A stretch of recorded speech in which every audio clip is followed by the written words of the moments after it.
rolling hills and grasslands of Ismera were strange to her in the beginning. Now, after nearly a month of riding through them, they had begun to seem commonplace. What the High Clan Chief's daughter was not prepared for, however, were the high turrets of the palace she was headed towards and the sprawling city of Ismar that surrounded it.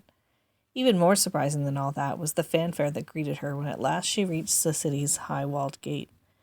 A handsome man atop a white horse rolled boldly out to greet her without so much as a weapon drawn or a friend to watch his back. "They're much more trusting here of strangers than they are back home," she noted. "Unless it's only that they don't consider me a stranger." Mackenzie Encherid of Haldoram straightened her back, instinctively preparing herself to make a good impression. She felt her breath catch in her throat as he came closer, and she realized that the man before her, with his sunny hair, tanned skin, and bright blue eyes, could be none other than the man she'd ridden all the way here to marry. She felt her usually flawless tan skin flush an uncomfortable shade of red as she watched him dismount and walk the rest of the way to her side, a wide grin spreading across his face at the sight of her. I didn't expect him to be so handsome, Kenzie found that as much as she wanted to, she couldn't deny the pounding of her heart or the fluttering in her stomach. I'm very fortunate to be attracted to him so easily. If he took notice of her discomfort, he didn't show it, bowing over her hand and kissing it lightly. "Princess Mackenzie, let me be the first to welcome you to the city of Ismar."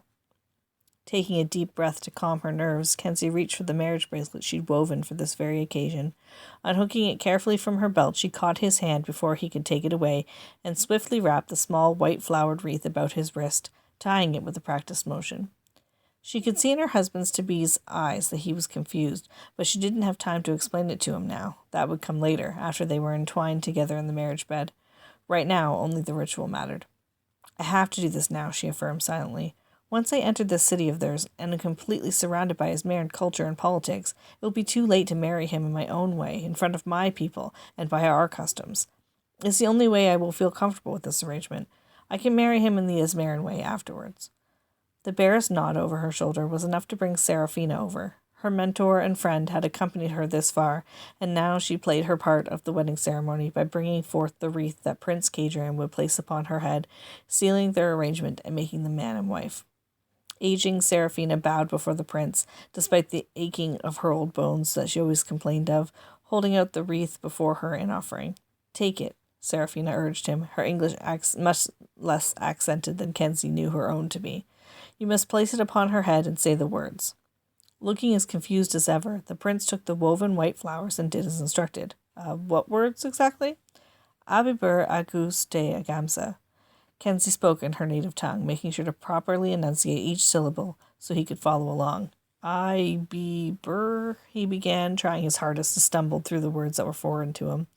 "That's good enough, I suppose," Kenzie frowned, regarding him, though I thought that being heir to these lands he would at least have some knowledge of Gaelic. "You may call me Kenzie," she told him, dismissing her negative thoughts with a smile before leaning in to kiss him as was customary. Seraphina and the other clanspeople who'd made the journey with her began to cheer, but their cheers were cut short when her new husband pulled back from her in surprise. "Whoa, I don't know what's expected between two strangers in the north, but here in the south it's customary to save that kind of greeting for your husband." "Yes?" "Yes," he agreed, searching her eyes as if to gauge how much of the language she understood. "So I have a fiancé, and you have a prince who's waiting very anxiously to meet you up at the palace." Kenzie suddenly felt ill, and more than a little dizzy. "You are not Prince Cadrian?" The golden-haired stranger she'd just married wore a look of concern mixed with confusion. "Then who are you?" He cleared his throat, made a little uncomfortable by the stares of the clanspeople. "Lord Garin Darbon, at your service, your highness." An uncomfortable silence fell over them and the clansfolk, but Kenzie couldn't find it in her to break it or fill it with anything meaningful. Her entire focus was on keeping herself from hyperventilating. "I just married this Garin Darbon. He's not the prince, not my intended." Kenzie was in full panic at the gravity of the error she had just committed. "How can I fix this? The marriage bond is forever, never able to be undone. A man can remarry under the right circumstances, but can a woman? Would they even allow such a thing? My father will be so disappointed. He really wanted this treaty between our lands to work. I've only just arrived and I've already ruined it. What am I going to do?"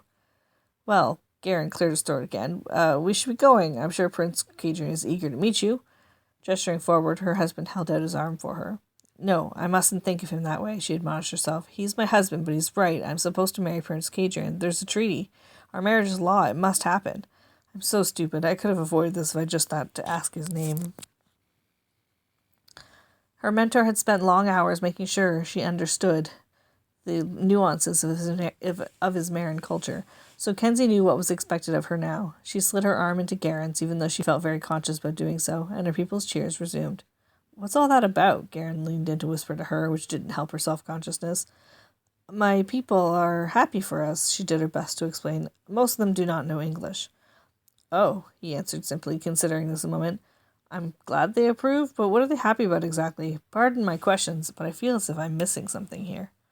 Garen took hold of the reins of his horse as they reached it, with Seraphina leading both Kenzie's horse and her own, and now they were reaching the open gates of the city, where it seemed that more people waited to greet them. "They approve of our recent marriage." Kenzie meant to say the words clearly and confidently, but they came out as a whisper instead.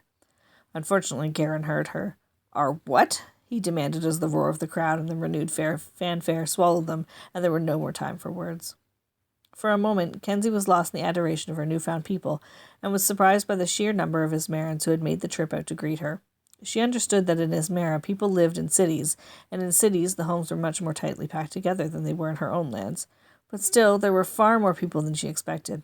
They stood shoulder to shoulder just inside the gate, with the exception of a small path left to clear for her to reach the waiting carriage that filled a sizable space, and they were eagerly smiling and waving to her. The embarrassment and shame she felt over what had just happened was still with her, but the crowd's energy was infectious, and she couldn't help but feel her spirits lifted by their adulation. She smiled and waved back at them, feeling that it would be rude not to do otherwise. They did not need to know that she had secretly dreaded meeting the man she actually came here to marry. "Your Highness?" Garen's voice drew her attention back to him. He was standing next to the ornate carriage and holding the door open for her. Somewhere in the shuffle, he had handed his white horse off to someone else, or at least it was nowhere to be seen at the moment. With one final wave to the crowd, Kenzie took Garen's hand and allowed him to help her up into the carriage. She held her own dark brown skirts out of the way to avoid tripping on the narrow carriage steps and took her seat, waiting for Garen to join her in the confined space, and wondering how she was going to survive a whole carriage ride in such close quarters with him. Instead, Seraphina's silver-haired head poked into the carriage, followed by the rest of her. The older Saygardian woman turned about and offered her hand to help Garen into the carriage. Garen's amusement at this was written all over his face as he took the seat across from Kenzie and allowed Seraphina to shut the carriage door. "You said something as we were coming into the city, Your Highness," Garen began, pinning Kenzie with his blue-eyed stare as he attempted to pick up where they left off. "Never mind that now," Seraphina interrupted. "We have bigger problems. In the eyes of everyone who came with us, you two are married now, and that's going to make Mackenzie's engagement to the Ismaran prince difficult. We need to figure out how to deal with this, and quickly. First of all, call me Kenzie, not Your Highness, and not Mackenzie, please." Kenzie speared both of them with a disapproving look.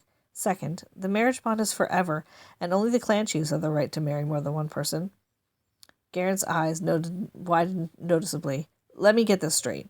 You're both saying that I married Kenzie just now." He looked as incredulous as he sounded. "Because of the flowers and the words?" He waited for their nods before continuing. "But it's not like there was an officiant there, or—" "My people witnessed our union," Kenzie explained. "We are, in fact, married." He swallowed uncomfortably.